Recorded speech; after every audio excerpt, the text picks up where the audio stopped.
Yes, nkulamusizaako omukwano gwange yonna gy'osinza obbanga otuwuliriza bali kwekumira ku mayingo gano aga Yugi Updates TV. Okola kyamaanyi nnyo tweyungako gwe omukwano gwange yonna gy'osinza obbanga otuwuliriza. Obudde wano mu Uganda bitundu ebimu bwa kinnyikagobe newankubadde wamu akasana kagenda kavaavaayo. Gwe simanyi mukwano gwange gy'osinzire wammwe kiri kitya, naye ffe embeera bw'etyo bwekyayimiridde wano mu bitundu ebimu ebya Uganda naye yonna gye tusakira okuba nga tukuweereza. Democratic Republic of Congo agavaayo galaga Uganda etuuse ku ku nzikiriziganya y'okuexpandinga amagye gaayo mu bitundu ebimu ebya Democratic Republic of Congo. Batuuse mu nzikiriziganya n'eggwanga erya DRC basobole okuba nga beexpandinga troops zaabwe territories bagazibwe okusukkuluma ezo territories ze babadde batagitinze. Lwaki kino bakikoze? Kino bakikoze oluvannyuma lw'ekiseera ekiyise emabega Uganda okulwanagana n'akabinja k'abavubuka akalwejekitinga eddembe akaagana okuteekawo eddembe mu ggwanga erya Democratic Republic of Congo. Muno muli akabinja ka Codeco. Tujjukira bulungi nnyo olulwano olwaliwo omwafiirwa ne komanda wa Uganda People's Defence Force eyafiira mu bbomu oba mu explosive eyamubalukira gwe mukwano gwange ali eyampuliriza. Naye kigambibwa nti nno bana be baalumizibwa okuva mu magye gano aga UPDF saako n'abalala abaali mu kibinja kya Codeco 242 be baafiira mu kuwanyisiganya amasasi gano gwe mukwano gwange, era aba UPDF ne babutwala ng'obuwanguzi ku sayidi yaabwe gwe mukwano gwange ampuliriza. Kati ebyo ebyagwawo balabye nti nno balina okuba nga beexpandinga nga bagaziya ku territories ne ku troops okusobola okulaba nga basagula enfo zonna zonna ez'akabinja kano aka Codeco yonna yonna gye beekukumye gwe mukwano gwange ali eyampuliriza. Jjukira nti nno Uganda yagenda dda mu ndagaano okubanga edeployinga amagye gaayo mu ggwanga erya Democratic Republic of Congo mu bitundu ebya Ituri provinces. Kati bagamba baagala kusukkulumako awo we bali bayingire ddala paka eri mu Bunia eyo mu Ituri provinces, ebitundu ebyo byonna byonna ng'ekigendererwa kyakusaggula bayeekera bano aba Codeco saako n'abo abavubuka bonna bonna bamukwata mmundu abaagaana eddembe mu bitundu ebyo gwe mukwano gwange ali yampuliriza. Enono agreement yakoleddwa oluvannyuma lwa General Muhoozi Kainerugaba okusinkana eri mu operation meeting eyabaddewo eri mu Bunia. General Muhoozi Kainerugaba wamu n'omukomanda in operation ow'amagye eyo mu Congo ayitibwa Kyaligonza Kyakwi, ono nga ye komanda operation mu ggye ekkulu erya Congo gwe mukwano gwange ali eyampuliriza.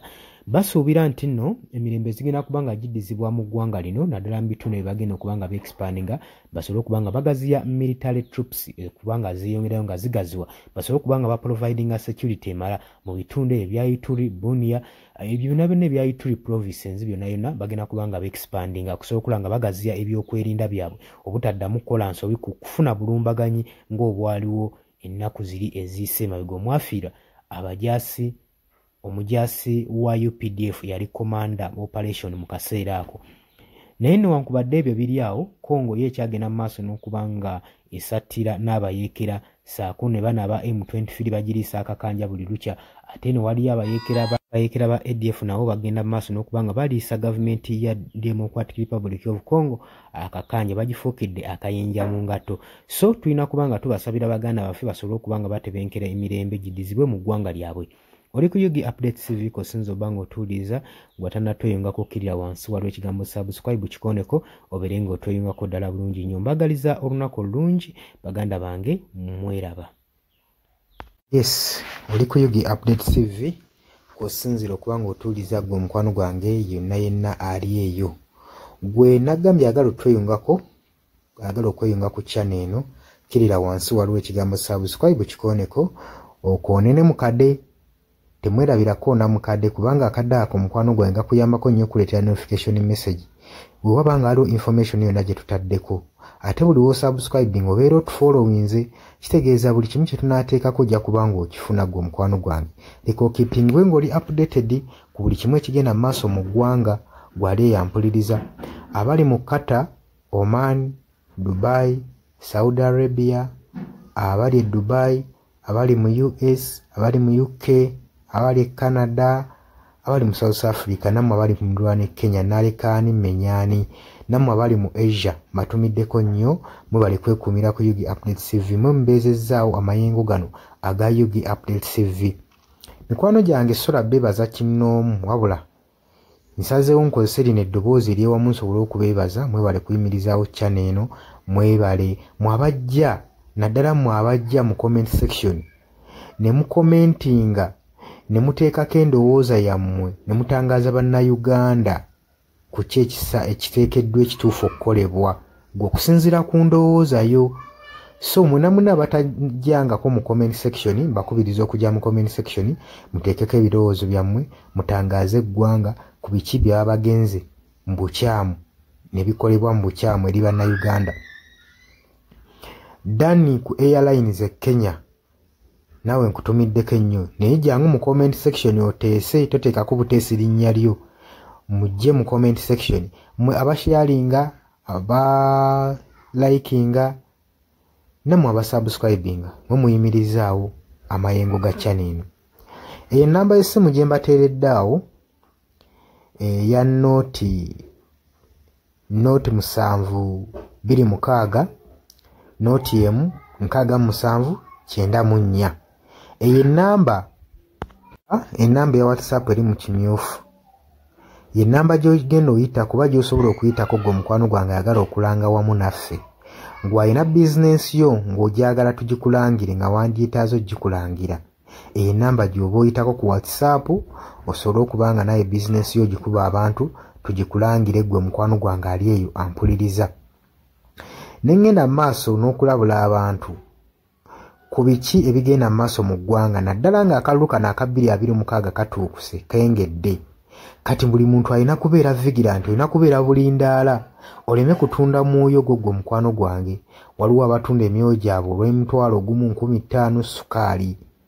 Gwe beera ng'omanyi akaseera we kanaatuuka akakuba ballot paper beera nga manyi omuntu ogw'ogenda okuwa gw'ogenda ottiikinga gwe gw'olaba asobola okukulaakulanya ekitundu kyo constituency yo gw'olaba agenda otwala eggwanga mu maaso. Bannange tusibwa nnyo akatambaala mu mutwe mu biseera nga bino newankubadde obwavu babubalumizza mutya. Totunda mwoyo gwo ku lw'akantu katono wabula saasira ku ggwanga lyo osaasire ne ku zadde lyo osaasire ne ku future weenaabeera. Lowooza ku by'emu maaso. Weewaawo abamu muyinza okulowooza ng'ebyo tabakwatako nga tebikwatako naye ensobi yonna yonna ekolebwa eiza relative sengaawo maamawo kojjaawo biyinza otutuuka ng'ekyo ekizibu gwe kyetooloddeko ate olaba ebikwatirako biyinza otutuuka esa ne byetooloola ne bifundikira nga bikkutteko gwe mukwano gwange ali eyo. So kyenva nkubiriza baganda bange mwenna abali ku Yugi Update TV ogenda maaso n'okusharinga information eno. Baganda baffe beebeereremu ate era baleme kutunda mwoyo gwa ggwanga babeere nga batambulira ku mazima nga bayimirira ku mazima nga bayimirirawo ku lw'eggwanga lyaffe erijja mu maaso ku lwa future y'abantu baffe n'eggwanga lyaffe mu maaso kubanga buli muntu ekigenda mu maaso kati akiraba. Bw'atalaba kigenda mu maaso nkakasa obeera muzibe ate era ne muzibe naye alina byawulira ebimukyemula omutima kati n'amanya nti no mu ggwanga mulimu kino. So nkubiriza buli omu obeere lalabayi wa munno osobole okubanga oli kalabalaba w'oyo ku biki ebigenda mu maaso. Obakubirize n'omubakubiriza waliwo abali mu byalo nga tebamanyi kigenda mu maaso. Mubaagaliza subscribinga ku mikutu gino bategere ebigenda mu maaso mu ggwanga lyaffe wakati smartphone zajja gwe mukwano gwange ali eyo. Wabula mbaagaliza olunaku olulungi mubale kwekumira ku Yugi Update TV mubatana subscribinga mugere mu maaso n'okusubscribinga. Mbaagala nnyo era mweraba.